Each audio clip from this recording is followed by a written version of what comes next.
22 பாருங்க, எப்படி வியாதிக்கு வசனம் தீர்வா இருக்குன்னு சொல்லுது பாருங்க. அவைகளை கண்டுபிடிக்கிறவர்களுக்கு, அதாவது வசனத்தை கண்டுபிடிக்கிறவர்களுக்கு அவைகள் ஜீவனும் அவர்கள் உடலுக்கெல்லாம் ஆரோக்கியமுமாம்.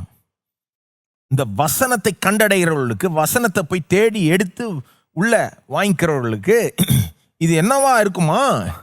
ஜீவனா இருக்கும். வாயத்தரன்னு சொல்லுங்க, இது எனக்கு ஜீவன். உடலுக்கெல்லாம் ஆரோக்கியமாய் இருக்கும். உடலுக்கெல்லாம் ஆரோக்கியம். ஒரு ஆங்கில மொழிபெயர்ப்பு சொல்லுது, medicine to all the flesh. மாம்சத்துக்கு எல்லாம் மருந்து.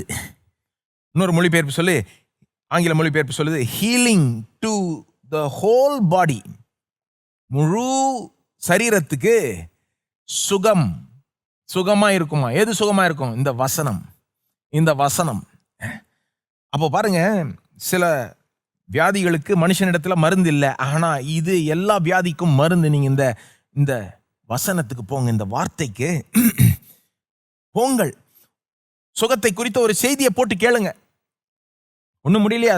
ஒரு பாருங்க, ஒரு பாட்டையாவது போட்டு கேளுங்க. சில நேரம் செய்தி கேட்கறது கஷ்டமா இருக்கும் சிலருக்கு. பாட்டையாவது போட்டு கேளுங்க. ஏதோ ஒன்று செய்யுங்க. பாருங்க, நீங்க இப்போ யூடியூப்லாம் போனீங்கன்னா இந்த சுகத்தை பற்றி செய்தி இருக்குது. அது மட்டும் இல்லை, சுகத்தை பற்றி வசனங்களை சிலர் அப்படியே வாசிக்கிறாங்க. நல்ல பேக்ரவுண்ட் மியூசிக்கோட அப்படியே வாசிப்பாங்க. அதை அப்படியே நீங்க போட்டு அப்படியே கேட்டுக்கிட்டே இருக்கலாம். அந்த வார்த்தைகள் உங்களுக்குள்ள போட்டோம் உள்ள போச்சுன்னா கிரியை செய்யும். பாருங்க, ஆங்கிலம் தெரிஞ்சவர்களுக்கு பல ஆப்ஷன்ஸ் இருக்கு. தமிழ் தெரிஞ்சவங்களுக்கு ஒரு அந்த அளவுக்கு ஆப்ஷன் இல்லாமல் இருக்கலாம். ஆனால் உங்களுக்கும் இருக்கு. ஒன்றும் இல்லைன்னா உங்கள் பைபிள் இருக்கு. ஒன்றுமே இல்லையா? உங்கள் வேதம், உங்கள் புஸ்தகம் பைபிள் இருக்கே. உங்கள் பைபிள் ஃபோனில் கூட இருக்கலாம். எடுத்து சுகத்தை குறித்த சில வசனங்கள் பகுதிகளை வாசிங்க. ஒன்றும் தெரியலையா? சுவிசேஷங்களுக்கு போங்க. சுவிசேஷங்களில் நீங்கள் வாசித்தீங்கன்னா எத்தனை இடங்கள்ல இயேசு சுகமாக்குகிறார் பார்த்துருக்கீங்களா? ரொம்ப ஒரு பவர்ஃபுல்லான காரியம் அது. நீங்கள் எடுத்து சுவிசேஷத்தை எடுத்து இயேசு சுகமாக்குகிற அந்த சம்பவங்களை வாசித்தீங்கனாலே சுகம் உங்களுக்கு உண்டாகும்.